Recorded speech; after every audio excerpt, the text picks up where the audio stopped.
먼저 CVD 움직임을 살펴보겠습니다. 해당 CVD의 볼륨은 색이 연할수록 볼륨이 높음을 의미하며 강한 지지와 저항의 역할을 하게 됩니다. 갈색은 대형 고래를 의미하며 보라색은 중형 고래, 그 외에는 소형 고래들을 의미합니다. 대형 고래인 갈색 고래는 별다른 포지션 변화가 없습니다. 갈색 고래가 움직일 때 추세에 대한 명확한 방향성이 나올 것으로 생각됩니다. 매도벽은 72K에 강하게 포진되어 있으며 매수벽은 60K에 강하게 포진되어 있습니다. 해당 두 매물대 중 먼저 뚫리는 방향으로 추세의 무게추가 실릴 것으로 판단됩니다. 방향성에 대해서 누구도 장담할 수 없겠지만 이번에 72K의 상방을 뚫는다고 할지라도 77에서 78K 부근에서 다시 재차 조정이 진행될 가능성이 높다고 판단합니다.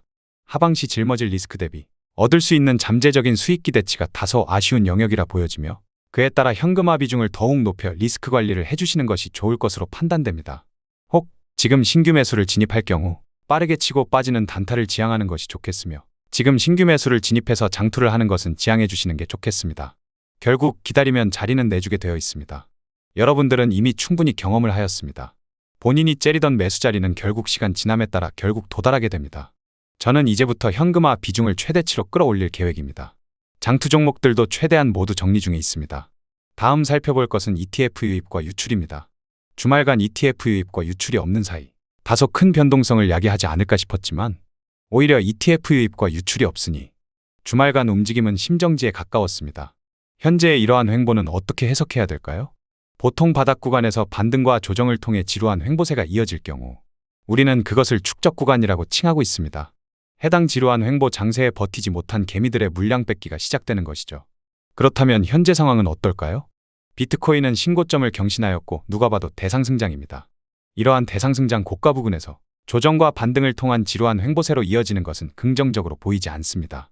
우리는 그것을 분배 구간이라고 칭하고 있습니다. 다음 매수 진입 시점을 기다리지 못하고 지루한 횡보 장세에 진입하는 개미들에게 물량 넘기기가 시작되는 것이죠. 지금 제가 말씀드리고자 하는 것은 지금 당장의 방향성에 대해서 논하고자 하는 것이 아닙니다. 최근 시장의 패턴은 아래로 내리더라도 위로 살짝 휩소 페이크 무빙을 주고 내리는 경우가 많습니다. 정확히 위로 치고 올렸다가 내릴지 혹은 이대로 내릴지 모르겠으나 다소 분배 과정이 진행 중인 것이 아닌가 의심이 들 만한 구간이라는 것입니다. 우리는 다음 매수 시점을 위해 기다리게 될 것이며 해당 기다림의 시간은 다소 고통스러울 수도 있습니다. 본래 하락장에서 버티는 것보다 상승장에서 매수 참기가 더 어렵습니다. 왜일까요? 공포심리보다 강한 것이 탐욕심리이기 때문입니다. 하락장에서는 어차피 선택권한이 없습니다. 이미 본인의 의지와는 상관없이 물려있기 때문이죠. 그러니 체념을 하며 버텨내게 됩니다. 그러나 상승장에서는 본인에게 선택권한이 생깁니다. 본인의 선택에 의해 매수할 수도 있고 매도할 수 있는 권한이 생겼다는 뜻입니다. 그러니 이런 생각 저런 생각 잡생각이 들게 되고 사고회로가 탐욕에 무너지게 됩니다. 제가 정답이 아닙니다. 여기서 뭐 더 오를 수도 있겠지요. 저도 지금 2에서 3년간 존버해오던 장투 종목들을 하나, 둘 매도하고 있는데 해당 매도 버튼을 누르는데 며칠간 밤새도록 고민하였습니다. 뭐 제가 매도한다고 가격이 당장 내려가고 그러진 않겠죠. 개미들에게 물량을 넘기려면 당장의 하락보다는 계속 지루한 반등과 조정을 통해 분배 과정을 걸쳐야 할 것입니다. 다음 살펴볼 것은 미결제 약정 흐름입니다. 해당 미결제 약정은 코인 시장의 중장기적인 추세를 확인하는 데 주요한 지표로 활용됩니다. 지난 2021년 대상승장에서의 흐름을 먼저 살펴보도록 하겠습니다. 비트코인의 가격은 노란색 선이며 미결제 약정은 초록색 바입니다. 빨간색 동그라미 부분을 보시면 비트코인은 한 차례 가격 조정과 반등이 이루어졌습니다. 그리고 고점 부근에서 횡보를 이어나가는 모습을 찾아보실 수 있습니다. 비트코인 가격은 고점 경신을 하지 못하고 있으나 이미 미결제 약정은 신고점을 뚫어버린 상황이죠.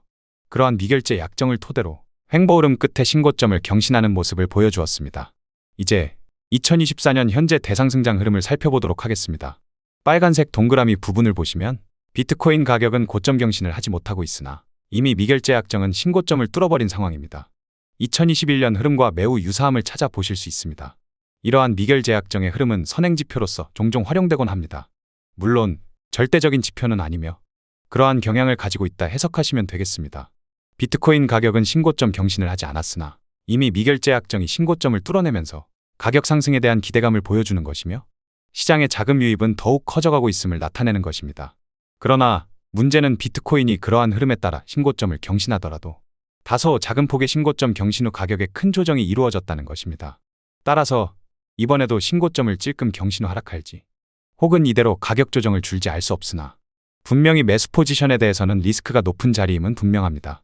혹시나 미결제약정이 대폭 빠진다면 저는 단순히 10에서 20% 조정이 아니라 30에서 50%에 가까운 되돌림 조정이 나올 수 있다고 생각합니다. 해당 미결제 흐름에 대해서는 제가 지속적으로 안내드리도록 하겠습니다. 해당 차트는 비트코인 일봉 차트입니다. 비트코인은 한 차례 축적의 단계를 걸치고 충격파가 진행되었습니다. 그 결과 비트코인의 역사적인 원화 1억 가격을 뚫고 신고점을 경신한 상황입니다. 그리고 해당 신고점을 부근에서 조정과 반등이 지속적으로 이루어지며 박스권의 횡보 형태를 이루고 있습니다. 그리고 그러한 신고점 부근에서 횡보를 하는 것이 분배의 단계에 진입한 것으로 보여집니다. 바닥 부근에서의 계속되는 지지와 조정은 무엇을 의미하는 것일까요? 그것은 세력들의 축적 단계를 의미하며 바닥 부근에서의 지루한 반등과 조정을 통해서 개미들의 물량을 뺏어내는 작업이 진행됩니다. 반대로 누가 봐도 대상승장 천장권 부근에서 계속되는 조정과 반등은 세력들의 분배 단계를 의미하며 천장권 부근에서의 지루한 조정과 반등을 통해서 개미들에게 물량을 떠넘기는 작업이 진행됩니다. 이러한 횡보 장세를 통해 개미들은 현재의 작은 변동성에 학습되어집니다. 안 내려도 얼마 안 내리겠구나라는 인식을 심어주게 된다는 것입니다. 그러한 학습을 통해 해당 횡보 장세에서 개미들은 무한히 매수를 진입하게 되고 세력들의 물량은 서서히 점진적으로 그러한 개미들에게 물량을 분배하게 되는 것이죠. 그리고 결국 대조정이 진행된다면 해당 작은 변동성에 학습되어진 개인 투자자들은 최고점에 물리게 되는 것이고 시간이 지난 후에 정신 차리고 보면 상황은 이미 돌이킬 수가 없는 상태가 되는 것입니다. 여러분, 차분히 생각해 보세요. 결국 조급함과의 싸움입니다. 기다리면 본인들이 원하는 조정값까지 나온 경우가 분명히 있었을 것이고 그러하였을 것입니다. 저는 이제부터 제가 원하는 조정값이 나올 때까지 현금화를 최대한 100%로 끌어올릴 생각입니다. 불과 일주일 전인가요? 62K 부근에서 며칠 동안 내내 안내드렸던 것이 70K제 도달 가능성에 대해서 굉장히 강조드렸습니다. 저는 제가 맞든 틀리든 상관없이 여러분들에게 저희 인사이트를 공유드리고 있습니다. 뭐 틀리면 또 조롱의 대상이 되겠고 많은 이들의 미움을 또 사게 되겠죠. 그러나 저는 여전히 누구의 눈치도 보지 않고 여러분들에게 저희 인사이트를 공유해드릴 것이고 그러한 저희 열정과 진심이 여러분들에게 와닿았으면 좋겠습니다. 참고로 아시는 분들은 아실 테지만 저도 실제 투자를 최소 억대, 수십억대로 거래하고 있으며 이제까지 쭉 해당 매매 내역을 실시간으로 공유 안내드렸습니다. 저도 매매에 있어 굉장히 절박하며 제 목숨 같은 돈이 걸려있기 때문에 신중에 신중을 다한 선택과 결정을 내리고 있음을 알아주시면 감사하겠습니다.